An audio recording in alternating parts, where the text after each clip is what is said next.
Happy Friday, everybody. Nice to see you. I hope you had a great week. At my school at St. Andrews this week, we had fitness week. So Sarah's here with me, and she'd like to show you a couple tricks with her ball because she's been practicing ball all week, getting fit. And then after she shows you a couple catches, I'm going to read you a story called Albert, the running bear. Sarah picked this one out because she thought it was a great story and a great message about a little bear who learns how to get fit.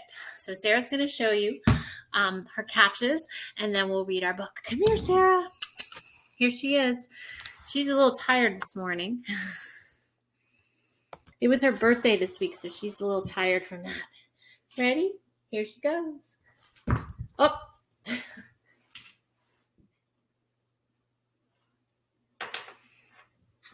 We're going to let her rest. Maybe she could do some catches for you after we read our story. So this book, The Adventures of Albert the Running Bear, was written by Barbara Eisenberg and Susan Wolf. And Dick Gackenbach made all the pictures. There he is, Albert the Running Bear.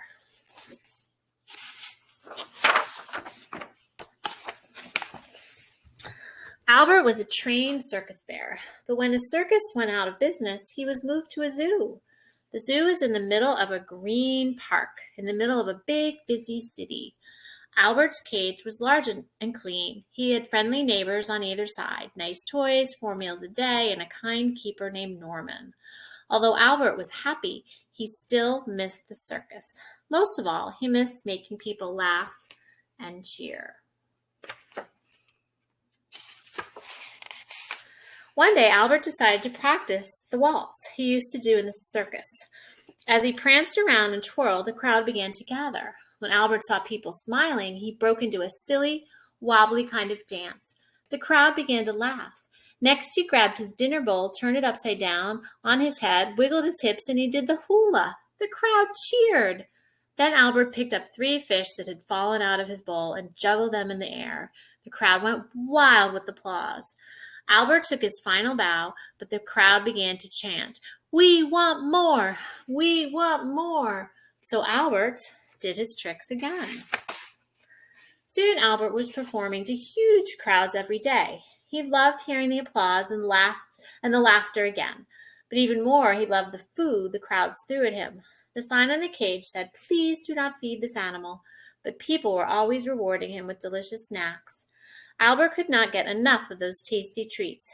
There were fluffy bits of cotton candy, pointy ends of ice cream cones, chocolate bars, bubble gum, and buttery popcorn. Albert's 2 favorites were marshmallows and gumdrops.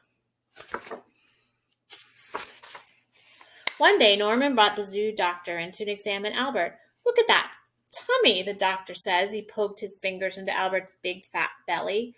"You must stop eating all those snacks and stick to the healthy food meals we feed you here," the doctor warned. But Albert didn't stop eating those snacks. In fact, he soon stopped eating the zoo meals and ate only the snacks. This is the life, Albert thought as he held his dinner bowl like a catcher's mitt, while the crowd filled it with his favorites. Then he opened his mouth and he slurped down the whole bowlful in one gulp. One day, a new sign appeared on Albert's cage. It said, "This bear must not be fed snacks. Anyone caught feeding him will be fined $100. No one threw Albert anything that day, or the next, or the next. But the night of the 4th day, Albert was feeling very low. He lay in a fat heap on the bottom of his cage, muttering, "Marshmallows and gumdrops, marshmallows and gumdrops." "Maybe I could reach a little something for you," offered Julia the giraffe, who was Albert's neighbor. She knew she shouldn't help Albert get off his diet, but she didn't like to see him so sad. "I have an idea," cried Albert suddenly. "What is it?" asked Julia. "Bend your head down into my cage," said Albert, "and I'll show you." Julia thought Albert was going to whisper his plan in her ear. Instead, he wrapped his arms tightly around her neck and shouted, "Lift, Julia, lift me to the wall." Julia was so surprised she did what Albert ordered. Her neck rose like a great crane, and Albert dangled on the end. She placed him on top of the wall, dividing their cages, and Albert tight-rope walked across the narrow wall to the bars. "Thank you, Julia," Albert said, as he slid down the bars to freedom. "Gumdrops and marshmallows, here I come." When Albert could no longer see the zoo behind him, he stopped to catch his breath. "Where can I get myself a little snack?" he wondered. Then the moon disappeared behind the clouds and it began to pour. Albert ran for shelter, stumbling into a trash can and knocked it over. "This place will be dry," he thought as he crawled inside. He wiggled and squirmed, trying to get comfortable. Then his nose began to twitch. He smelled some food. Albert smacked around the small space with his great bare paws until he hit something soft and gooey. It was a piece of ice cream sandwich. He stuffed it in his mouth.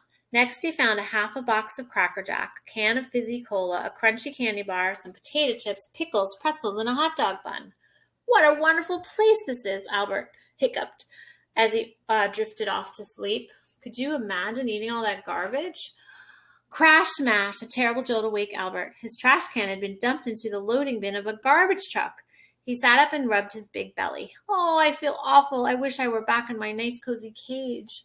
Albert rocked back and forth, moaning and groaning. A blue cloth bag caught his eye. He grabbed the bag and stuck his paw inside. "Oh, this feels nice," thought Albert, and he pulled out a beautiful red sweatshirt. He put it on and he pulled up the hood and tied the drawstring. He reached into the bag again. This time he took out a pair of sweatpants, which he stepped into, and a pair of sneakers, which he put on. Bang! A gunshot from behind the trees made Albert jump. Dozens of people, all running in the same direction, came into view. Albert didn't know it, but it was the annual city marathon, and it had just begun. Albert watched them go by and wondered what they were running from. Suddenly, the sanitation man turned on the garbage compactor. "Whirl, bunch, crunch! Yikes!" yelled Albert. "Whatever it is, it's coming after me." He left up the truck in a terror. Down the park path he zoomed, past a man with number 24 pinned to his shirt.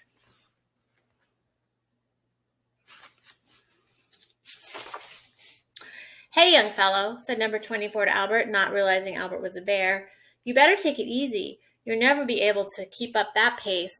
So Albert slowed down, and since the man seemed helpful and nice, Albert followed him out of the park and onto the crowded city streets. As number 24 turned the corner of a marathon course, Albert lost sight of him. He was confused by the honking horns and the pushing people. How he longed to get back to the quiet and safety of his cage.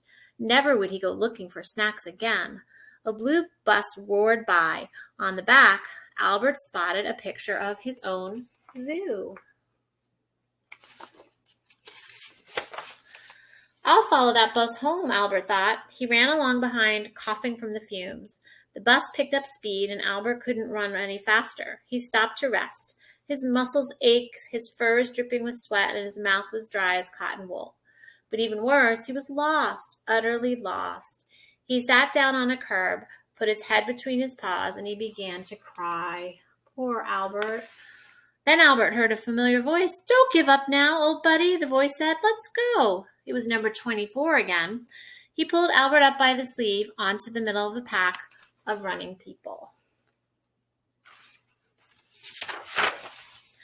Albert was moving at just at the right pace. He was beginning to enjoy the feeling of running, and he did not notice when number 24 let go of his sleeve and dropped behind.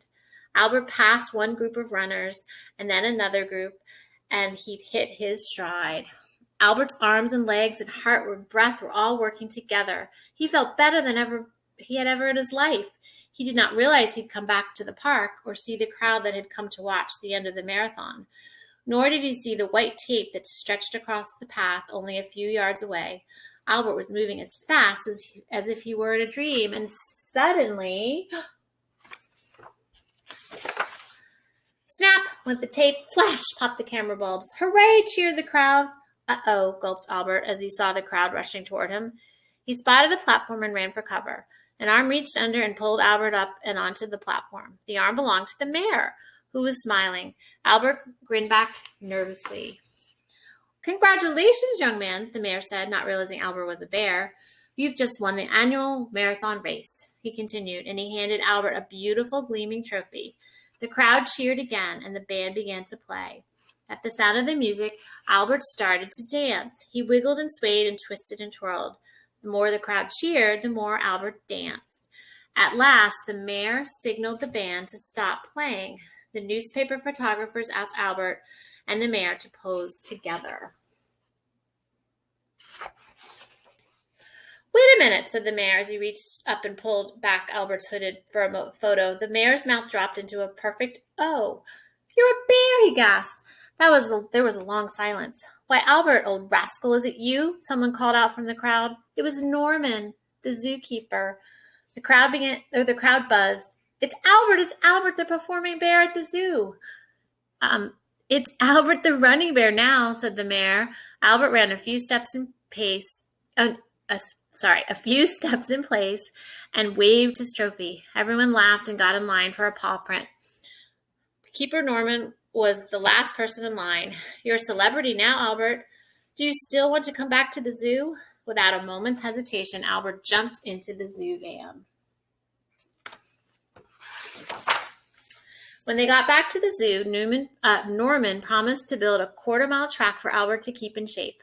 Albert promised he would never run away again and never eat snacks. Well, maybe just a few marshmallows and gumdrops now and then. And every morning now, Albert gets up, puts on his sweatsuit, and runs on the track. And the crowds are bigger than ever. And there he is. I hope you enjoyed that. And I'm going to put a link in the Facebook page that Ms. Sam can add to go along with this video.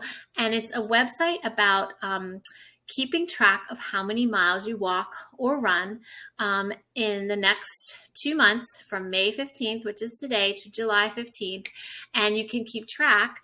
And if you want to be part of this virtual race, your grown-up can donate some money. You can do it as a family, and you can walk across distances in New Jersey. You can walk a boardwalk in New Jersey. You can walk the New Jersey Turnpike or the Garden State Parkway.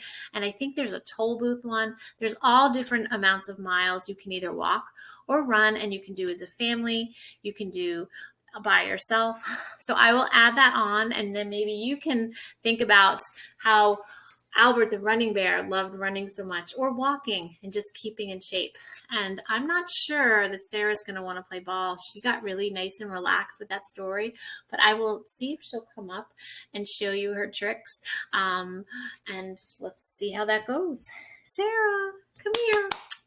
Do you want to play ball? Get your ball. All right, so here she is, nice and relaxed. And I'm going to see if she'll do a catch for you guys. This is one of the ways Sarah likes to keep fit.